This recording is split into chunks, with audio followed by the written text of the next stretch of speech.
오늘 우리에게 주신 하나님의 말씀은 요한복음 2장 6절에서부터 11절 말씀입니다. 신약성경 144쪽입니다. 하나님의 말씀을 봉독합니다.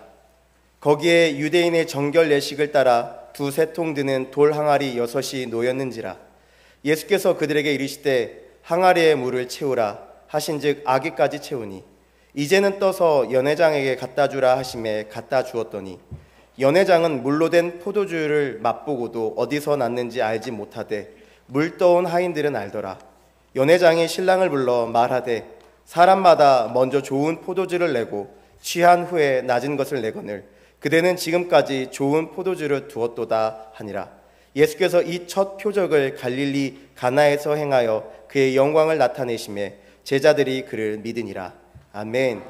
이 시간 가브리엘 찬양대의 찬양이 있순회에 담임 목사님께 기도하겠습니다. 좋으신 하나님, 오늘 또 주일을 맞아 아버지께 예배하며 말씀 듣게 하시니 감사합니다. 하나님의 말씀을 통하여 예수님을 더 많이 알아가는 귀한 시간 되도록 인도하여 주옵소서. 귀한 찬양 연주 받으시니 감사합니다. 수고하는 저들에게 하늘의 은혜가 넘치도록 인도하여 주옵소서.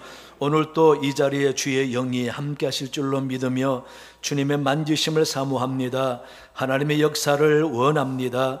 주님, 예배를 통하여 주님의 은총을 경험하는 귀한 시간 되도록 인도하여 주시옵소서. 감사하오며 예수님 이름으로 기도하옵나이다. 아멘. 할렐루야. 여러분 가정에 크신 복이 넘치길 바랍니다. 예수님께서 제자들을 부르시고 마지막 나다나엘을 만나시고 난 다음에 아직 제자들 간에도 서먹한 가운데 있는데 사흘째 되는 날 예수님의 어머니와 함께 제자들이 갈릴리 북쪽에 있는 가나 지방의 혼인 잔치집에 참여하였습니다. 그런데 하필이면은 이 혼인 잔치집에 잔치가 무르익어 가는데 포도주가 떨어졌답니다. 아주 난감한 상태에 이른 것이지요. 그런데 예수님의 어머니 마리아가 예수님에게 해결할 것을 종용합니다. 주님이 거절하셨지만은 막무가내인 이 어머니가 하인들에게 하는 말이 너희에게 무슨 말씀을 하시든지 그대로 하라 라고 말씀하니까 예수님은 더 이상 거절하지 못하고 하인들에게 시킵니다. 시키는 대로 항아리에다가 6통의 물을 가득 채우고 그 다음 연회장에 갖다 떠다 주라 라고 했는데 떠다 주는 동시에 그 물이 포도주를 변합니다. 그러면서 그 포도주로 변한 이 사건이 표적이라고 말합니다. 표적이란 말은 어떤 의미를 표시하기 위해서 나타내는 사건이라 그 말이죠. 단순한 사건이 아니라 뭔가에 숨은 뜻이 있다라는 것이죠. 그렇다면 이 표적을 통해서 우리에게 의미하는 것이 무엇인가라고 할 때 첫째는요, 먼저 당신이 메시아임 되심을 보여주기 위함이다라는 것입니다. 당시 포도주가 풍성하다라는 것은 이미 구약의 여러 선지자들이 그날 메시아 때 항상 모든 것이 풍성함을 이야기한 적이 있습니다. 특히 아모스 선지자가 아모스 9장 11절에 보면은 그날에 내가 다윗의 무너진 장막을 일으키고 라고 하면서 시작하는 그날 메시아 시대의 상황을 묘사하는데 보라 날이 이를지라 포도를 밟는 자가 씨 뿌리는 자의 뒤를 이으며 산들은 단 포도주를 흘리며 작은 산들은 녹으리라 라고 말씀하시고 이어서 그들이 포도원을 가꾸고 그 포도주를 마시며 과원들을 만들고 그 열매를 먹으리라 라고 예언하고 있습니다. 이에 근거해서 메시아 시대는 모든 것이 풍성하며 포도 농사도 잘 되고 포도주가 끊이지 않을 것을 이야기하고 있는 것이죠. 따라서 예수님은 메시아 때에 포도주가 풍성할 것을 예언하시는 것을 의식했는지, 아니면 당신이 항상 가는 곳마다 풍성하고 복되게 하기를 원하셨는지는 모르지만은 그때 그 잔치집에도 포도주를 많이 만들어 주심으로써 풍성하게 하셨다라는 것입니다. 그래서 역시 이분은 메시아다라는 것을 알게 했다라는 것이죠. 다음은 제자들의 믿음을 견고하기 위함이었다라는 것입니다. 11절을 보시면은 예수께서 이 첫 표적을 갈릴리 가나에서 행하여 그의 영광을 나타내심에 제자들이 그를 믿으니라. 이제 막 부르셔서 사흘밖에 안 됐는데 제자들이 이분이 진짜 메시아가 맞는지 확신이 서지 않은 상황에서 이 기적을 나타내 보인 것이죠. 제자들은 그들의 두 눈으로 물이 포도주가 되는 기적을 목격함으로써 마음에 확신이 생겼다라는 거죠. 이분이야말로 진짜 메시아구나. 그는 우리가 선택받은 것이 보통 복이 아니구나라는 생각과 함께 예수님에 대한 메시아의 이미지가 확신이 그들 마음속에 자리 잡혔다라는 거죠. 다음은 하나님의 영광을 나타내기 위함이었다라는 것입니다. 예수님께서 사역하시면서 행한 모든 기적들이 궁극적으로 다 하나님의 영광을 위한 것이었다라는 겁니다. 물을 포도주로 바꾸신 기적 또한 예수님 안에 내재된 신성을 보여줌으로써 하나님의 뜻을 이루는 사역을 행하시는 이 예수님은 언제나 하나님께 영광을 드러내는 사역을 하셨다. 그러므로 하나님의 긍휼과 예수님의 도우심으로 즐거운 잔치집의 흥이 더 깨지지 않고 풍성해지는 잔치가 되었다라는 것입니다. 그 자체가 하나님께 영광이라는 것이죠. 또 가나오는 잔치를 통해서 신학적인 의미가 무엇인가라고 할 때 첫째는요, 옛 언약에서 새 언약으로의 전환을 암시하는 사인이었다라는 겁니다. 거기에는 유대인들의 정결 예식을 따라 돌 항아리가 놓여져 있었다라고 했습니다. 정결 예식은 율법에 의하여 준비되어 있는 깨끗한 물을 말하는 거죠. 율법을 지키는 사람이 정결법에 따라서 율법을 지키기 위해서 그 물을 사용하였던 것입니다. 그러나 예수님께서는 정결 예식에 사용된 물 항아리의 물을 최고급 포도주로 바꾸셨습니다. 이는 율법을 통한 구원 방식인 옛 언약이 예수 그리스도를 통한 새 언약으로 전환됨을 표시하는 것이죠. 그래서 물로 씻는 것이 아니라 예수님의 피로, 포도주 색인 예수님의 피로 정결케 됨을 알리는 사인이라는 것입니다. 그래서 예수님께서 구원의 역사를 이루기 위해서 십자가를 지기 전날 밤에 포도주를 제자들에게 돌리면서 하시는 말씀, 이는 내 피니 이를 마실 때마다 나를 기념하라 하신 것입니다. 그러므로 여러분 연관시켜 보시기 바랍니다. 처음 가나 혼인 잔치집에 포도주와 마지막 최후 만찬을 갖기 전에 돌리신 포도주, 그리고 그 다음날 십자가 지시기면서 흘리신 예수님의 보혈의 피, 바로 이것이 암시하는 것은 새 언약인 물로 씻는다고 되는 것이 아니라 예수의 피로 깨끗하게 되고 완전히 죄용삼을 받아서 구원받게 된다라는 것을 암시하는 것이라는 겁니다. 두 번째 신학적인 의미는요, 풍성한 은혜와 구원을 암시하는 사건이라는 것입니다. 연호의 포도주가 떨어진 것은 기쁨과 축복이 끊긴 절망적인 상황이 도래했다라는 것이죠. 그러나 예수님께서 만드신 포도주는 일반 포도주가 아니라 최고급 포도주였습니다. 그 양도 충분히 풍성했습니다. 이는 예수 그리스도께서 가져오시는 구원이 단순한 부족을 채우는 정도가 아니라 인간의 상상을 초월하는 은혜와 풍성한 생명을 제공하는 것이라는 것입니다. 죄로 인해 기쁨을 잃어버린 인류에게 예수님의 진정한 기쁨과 풍요를 회복시켜주는 분이라는 것을 암시하는 것이라는 것입니다. 그래서 주님은 성도들로 하여금 풍성하게 하고 복되게 하려고 오신 분이다라고 할 수가 있다는 것입니다. 세 번째는 예수 그리스도의 주권과 권능을 보여주는 사건이다.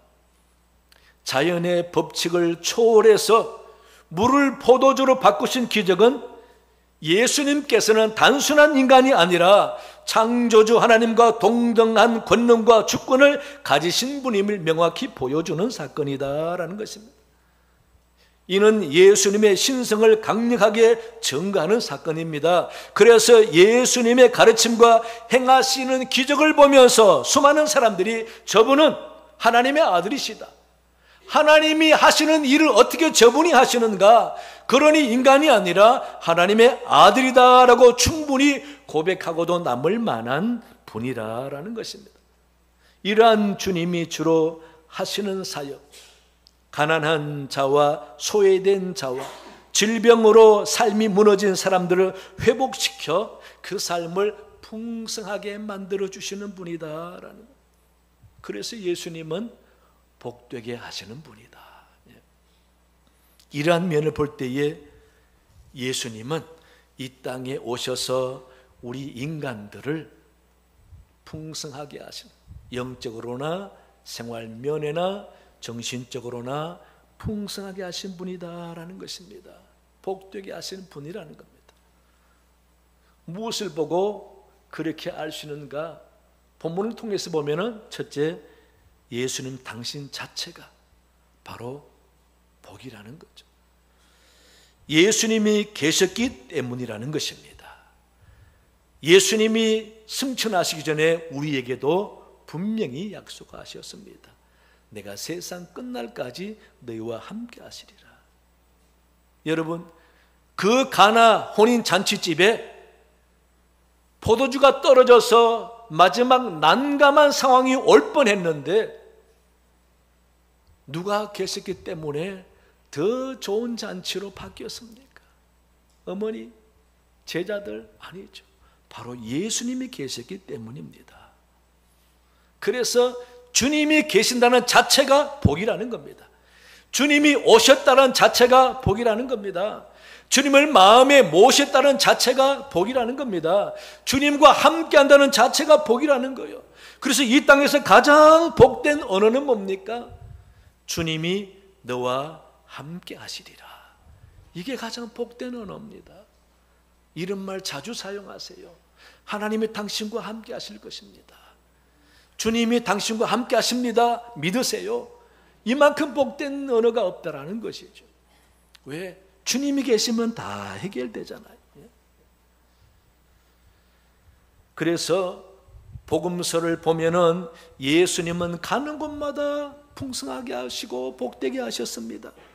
고침받게 하시고 인간성을 회복하게 하시고 새 삶을 살게 하시고 죄에서 떠나게 하시고 가정이 회복되게 하시고 인격이 회복되게 하시고 사회의 분위기를 바꾸어 가시고 주님이 가는 곳은 그야말로 복이라.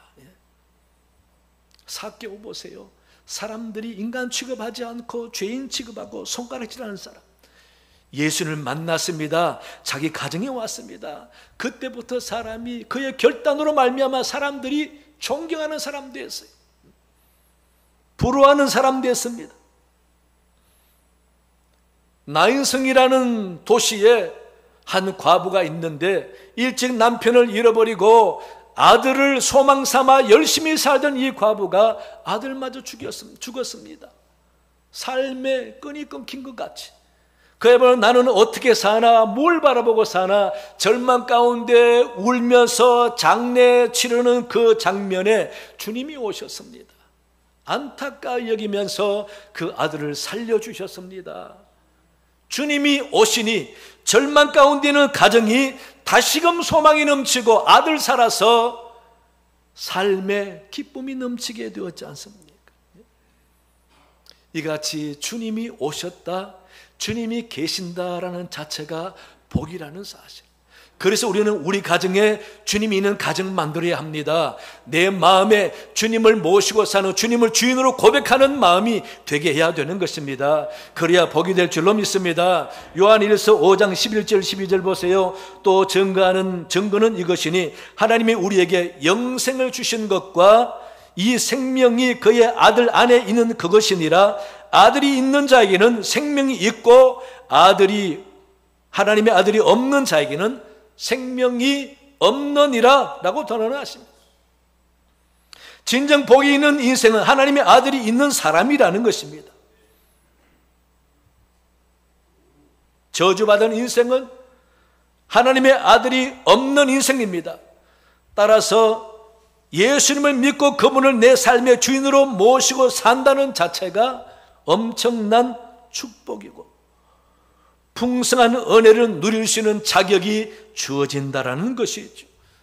그러므로 내 입에서 주님을 주님, 예수님의 주인이라고 고백할 수 있는 자체가 복이구나 라고 귀하게 여겨야 한다라는 것입니다. 찬송가도 고백하잖아요. 슬픈 마음 있는 사람 예수 이름 믿으면 영원토록 변함없는 기쁜 마음 얻으리. 예수의 이름은 세상의 소망이요 예수의 이름은 천국의 기쁨일세. 93장에도 예수는 나의 힘이요 내 친구 되시니 2절에 그 은혜를 간구하면 풍성히 받으리. 햇빛과 비를 주시니 추수할 곡식 많도다. 귀한 열매 주시느니 누구라고요? 주 예수. 여러분, 우리가 찬송으로 고백하잖아요. 예수님이 계시는 자체가 풍성함이요 복이라라는 것입니다. 그러므로 예수님을 귀하게 여겨야 하잖아요. 복으로 여겨야 하잖아요. 따라서 내가 예수 믿고 있으면서도 나는 복이 없나 봐, 이런 말하면 안 됩니다. 복 받을 줄 모르고 알고도 모르고 있기 때문에. 나는 예수 믿고 있으니 이미 복 받았다라고 선언하고 그렇게 단정하고 믿으면서 복된 삶의 마인드를 가지려고 힘써 보시기 바랍니다. 그럼 복 받습니다. 복 받았다고 고백이 되어지는 것입니다. 가나 혼인잔치집에 예수님이 오셨기 때문에 다 풍성한 복을 받았습니다. 그러므로 우리 마음에 복된 주님을 진짜 주인으로 모시고 살면서 고백하고 복으로 여기고 그렇게 마음 먹고 살아서 예수님 때문에 복된 인생 되는 여러분 되시기 바랍니다. 둘째는요, 곤란한 상황을 도와주시기 때문에 그렇습니다. 유대인들의 잔치의 문화는요 참 대단합니다. 7일 동안 잔치했어요. 7일 동안. 우리는 하루만 하면 끝나잖아요. 그런데 7일 동안 잔치하는데 이 잔치 목적은요 다 마음껏 먹고 즐기는 잔치예요. 그러려면 두 가지가 꼭 있어야 되죠. 하나는 음식과 음료수가 끊이지 말아야 돼. 그 다음 둘째, 사람들이 많이 와야 돼. 7일 동안 즐기려면 사람들이 많이 와야 돼. 그러니 이 사람들 한번 결혼잔치 할 때는요 그냥 기둥뿌리 뽑는 거예요. 빌려서라도 잔치 준비를 근하게 하는 겁니다. 그런데 사람들은 많은데 음식이 모자란다. 난감한 거죠. 음식은 있는데 마실 게 없다. 또 난감한 거죠. 그래서 포도주가 떨어졌다, 이 말은 참 난감한 상황에 이르렀다라는 말입니다. 그런데 주님은 나서지 말아야 할 입장이지만은 기꺼이 도와주십니다. 예수님의 어머니가 도와달라고 할 때에 4절에 여자여 나와 무슨 상관이 있나이까 내 때가 아직 이르지 아니하였나이다 라고 하잖아요. 곤란한 입장으로 변명을 하지만은 재차 재촉하는 그 어머니의 말에 순종을 합니다. 이것은 예수님도 그 어머니 마리아와 똑같은 마음을 가지고 있다라는 거죠. 아마 그 마리아의 친척 집인 것 같습니다. 그러니 남 같지 않은 거지요. 이 집에 한창 잔치가 무르익었는데 포도주가 떨어졌다. 아이고 주인은 모를 텐데 이걸 어떻게 하면 좋을까? 그 안타까운 마음을 가지고 좀 도와줄 마음이 생기는 거죠. 그 마음이 예수님을 향해서 부탁하는 거죠. 그러니 그 어머니 마음을 아는 예수님은 아직 자기 때가 아니지만은 그 안타까운 마음 자기도 똑같은지라 그 잔치집을 도와주는 것입니다. 그래서 부득이 즉석에서 물로 포도주를 만듭니다. 아니 포도주가 떨어졌으면은 같이 온 제자들과 함께 종들도 불러서 사람 수백 명을 모으든지 해서 그 일대 지방에 있는 포도주를 다 갖고 오게 하면 되잖아요. 그런데 그럴 시간이 없잖아요. 그러니 예수님은 즉석에서 이 항아리에다 정결법에 따라서 두었던 항아리에다 물을 다 채워라. 그리고 떠다 줘라. 여러분 얼마나 빠릅니까? 물 채웠어요. 떠다 줬어요. 근데 포도주를 변했어요. 급하게 포도주를 만들어 주신 것입니다. 왜? 그 잔치집의 곤란한 상황 막으시려고. 그 결과 더 흥이 나는 칭찬받는 잔치가 되었습니다. 이 집에는 어떻게? 다른 집에는 갈수록 질이 나쁜 포도주를 내놓는데 이 집엔 갈수록 더 좋은 포도주를 내놓냐고. 갈 마음이 안 생길 정도로 흥이 나게 만들어 주시는 것입니다. 여러분, 이같이 주님과 하나님은 사람들의 곤란한 마음을 외면하는 분이 아니다라는 겁니다. 힘들고 어렵고 곤란한 상황을 도와주기를 원하시는 도움의 하나님이다라는 겁니다. 시편 146편 5절에 보니까 야곱의 하나님을 자기의 도움으로 삼으며 여호와 자기 하나님에게 자기 소망을 두는 자는 복이 있도다라고 노래합니다. 7절에서도 억눌린 사람들을 위해 정의로 심판하시며 도와주는 그죠? 줄인 자들에게 먹을 것을 주시는 이시로다. 여호와께서는 갇힌 자들에게 자유를 주시는도다라고 하나님이 어떤 분인지를 노래하고 있습니다.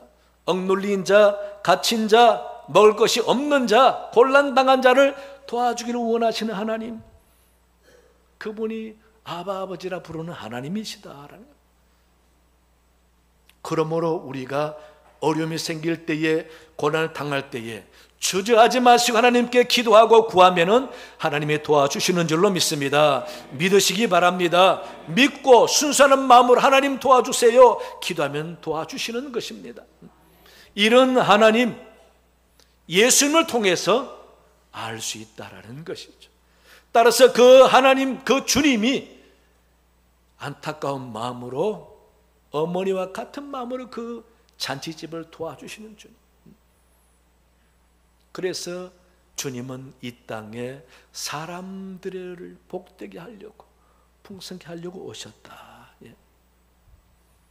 이런 주님을 믿고 있는 우리는 이미 우리는 복을 받았다 하는 마음으로 늘 가난하게 생각하지 마시고, 부족하다고 생각하지 마시고, 어려움을 닥쳐서 나는 왜 이러나 생각하지 마시고, 주님과 함께하면 주님이 분명히 더 복되게 하신다라고 믿고 사는 여러분 되시기 바랍니다. 세 번째는요, 풍성한 은혜를 주시기 때문입니다. 예수님의 어머니 마리아가 예수께 저들에게 포도주가 없다라고 말합니다. 이 말은 단순히 포도주가 떨어졌다는 것을 알리는 것이 아니라 예수님의 신적인 능력을 믿고 기적을 베풀어서라도 이 문제를 해결해 달라라는 요청이죠. 마리아는 예수님을 단순히 자기 아들로 보지 않았습니다. 포도주가 떨어진 이 집에 문제를 충분히 해결해 줄 수 있는 신적인 능력을 가진 분이라고 마리아는 믿고 있었다라는 것이죠. 그 마리아의 믿음이 대단합니다. 그런데 어째서 그런 믿음을 가졌을까? 내 속으로 나왔으니까 내 자식이다 라고 생각하지 않고 하나님이 내게 보내주신 메시아다라고 믿을 수밖에 없는 것은 천사가, 가브리엘 천사가 찾아와서 이야기해 줬어요. 누가복음 1장 30절부터 읽어보시면 천사가 이르되 마리아여 무서워하지 말라. 내가 하나님께 은혜를 입었느니라. 보라 내가 잉타하여 아들을 낳으리니 그 이름을 예수라 하라. 그가 큰 자가 되고 지극히 높으신 이의 아들이라 일컬어질 것이요 주 하나님께서 그 조상 다윗의 왕위를 그에게 주시리니 영원히 야곱의 집을 왕으로 다스릴 것이며 그 나라가 무궁하리라 라고 이야기해 주는 거예요. 얼마나 놀랍고 놀랍겠습니까? 자기가 남자를 가까이 하지 않았는데 임신했고 그 아들이 나중에 다윗 왕위를 이어서 영원한 다윗 집안을 다스릴 왕이 될 것이다. 그러니 우리가 그렇게 기다리던 메시아가 태어난다라는 것을 이 마리아는 믿고 있었다라는 것입니다. 그러니 아직 예수님께서 기적을 베푸시지 않고 공생의 시작 안 하는데도 그 예수님을 믿고 이 가정의 곤란한 문제를 해결해 달라고 하는 겁니다. 따라서 마리아가 예수님에게 포도주가 없다 이 말은 당신은 하나님 아들 아닙니까? 이 가정의 곤란한 문제를 해결해 주세요 하는 강력한 요청이요 기도라는 것입니다. 그러므로 주님은 그 요청을 들으시고 응답해 주시는 것이죠. 저는 이 내용을 읽으면서 참 놀랍다. 여러분 잘 생각해 보세요. 예수님이 처음에는 거절했잖아요. 거절의 이유가 뭡니까? 막 이제 제자를 불렀고 아직 공생의 사역이란 말은 예수님께서 하나님의 뜻을 받들어서 하나님의 말씀을 전하고 기적을 베푸는 사역을 시작하지 않았단 말입니다. 이 말은 하나님이 아직 시작하라고 허락하지 않았단 말입니다. 준비하는 상태에 이 가정에 왔다라는 겁니다. 그러니 아직 기적을 베푸는 것은 하나님의 뜻이 아니다라는 겁니다. 그런데 어머니 마리아의 요청에 주님이 하십니다. 예수님이 그 가정에 물로 포도주를 만드는 기적은 당신도 하나님의 뜻이 아니어서 거절했는데 어머니 마리아의 요청을 거절하지 않고 행하신다라는 것. 그럼 여러분 놀라운 예수님의 3년 동안의 공생의 시작은 누구로부터 시작됩니까? 하나님으로부터가 아니고 인간인 마리아 어머니로부터 시작됐다라는 겁니다. 요청에 의해서. 여러분, 그래서 저는요, 마리아의 간곡한 요청, 우리로 표현하면은 우리의 간절한 기도,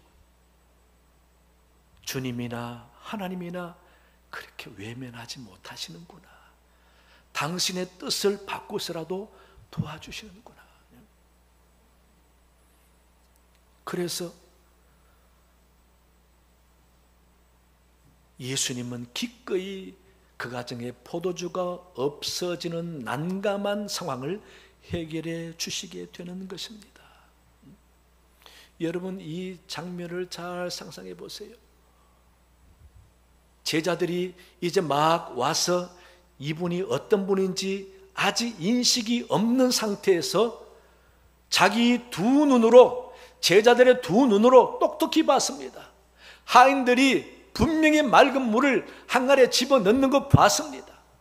그로 그물을 떠다 주는데 포도주로 바뀌었습니다. 그리고 하인들도 자기가 직접 물을 떠다가 항아리 붓는데 자기 손으로 또 떠다 나르는데 포도주로 변했습니다. 얼마나 놀랍겠습니까? 어머니도 어떤 믿음이 생겨서 그랬는지 모르지만은 그렇게 요청했더니 이런 기적의 광경을 어머니가 보게 됩니다. 그뿐입니까? 예수님과 함께 있는 사람들도 어떻게 이렇게 놀라운 은혜, 기적이 나타날까 그랬는데 거기 온 모든 하객들도 놀랐잖아요. 어떻게 이 집에는 갈수록 더 좋은 포도주를 내는가? 참 기분 좋다. 그 소리 들은 주인과 연회장과 가족들이 또 얼마나 기분 좋겠습니까? 다 은혜가 풍성하게 되는 것이죠. 한마디로 표현하면 은혜의 풍성한 자리였습니다. 누구로 인해서? 예수님으로 인해서. 말씀에 순종한 하인들이나 따라와서 목격한 제자들이나 그 어머니나 그 잔치의 하객들이나 가족들이나 영문은 모르지만은 참 너무 풍성한 거예요. 은혜 충만한 거예요. 기분 좋은 거. 여러분, 그러므로 우리는요, 예수님이 내 눈에 보이지 않지만, 예수님이 했는지 안 했는지 모르지만, 잔치 자리에 온 하객들과 그 가족들처럼 은혜 풍성함을 누릴 때가 있다라는 겁니다. 그럴 때마다 우리는 무조건 감사해야 돼요. 하나님의 은혜다 고백해야 돼요. 예수님께 기도하지 않았는데도, 간절히 원하지 않았는데도 이런 은혜가 임하면은 다 나도 모르게 하나님이 다 예비하셨구나 믿고 하나님 감사합니다 할 줄 알아야 돼. 만약에 그 잔치집에 오는 하객들과 가족들이 하나님 감사합니다 라고 했으면은 주님이 그 소리 들었으면 얼마나 더 뿌듯하셨겠는가. 그런데 하인과 제자들밖에 모릅니다. 여러분, 우리는 알아야 합니다. 예수님이 이 땅에 오신 이유가 우리에게 더 큰 풍성한 은혜를 주시기 위함이었다라는 것. 우리가 몰라서 그렇다라는 거죠. 그것을 알아가는 것이 믿음 있는 사람인 것입니다. 그것을 알아가는 것이 성도의 자기인 것이죠. 여러분, 내가 모른다고 해서 주님이 내게 은혜 베풀지 않은 것이 아니라는 사실을 여러분 믿으시기 바랍니다. 모든 것이 하나님의 은혜입니다. 그런 고백을 할 줄 알아야 합니다. 오늘 본문을 통해서 우리는 예수는 왜 그 가정에 오셨고 예수는 왜 이 땅에 오셨는가, 우리로 하여금 복되게 하시고 풍성하게 하려고 오셨다는 것을 믿으시기 바랍니다. 그런 예수님을 마음의 주인으로 모시고 내 마음부터 항상 풍성해서 하나님 감사합니다, 하나님 은혜의 풍성함을 느끼고 누리면서 고백하는 여러분 되시기를 간절히 축원합니다. 하나님 아버지 감사합니다. 오늘 사건을 통해서 우리 예수님께서 복되게 하시려고 이 땅에 오셨다는 사실을 한 번 더 믿습니다. 주님으로 인하여 우리가 누리는 풍성함과 복된 모든 것들을 고백하며 감사하며 영광 돌리며 주님을 더 사모하며 귀하게 여기는 성도들 되게 도와주시옵소서. 감사하며 예수님 이름으로 기도하옵나이다. 아멘. 찬송가 458장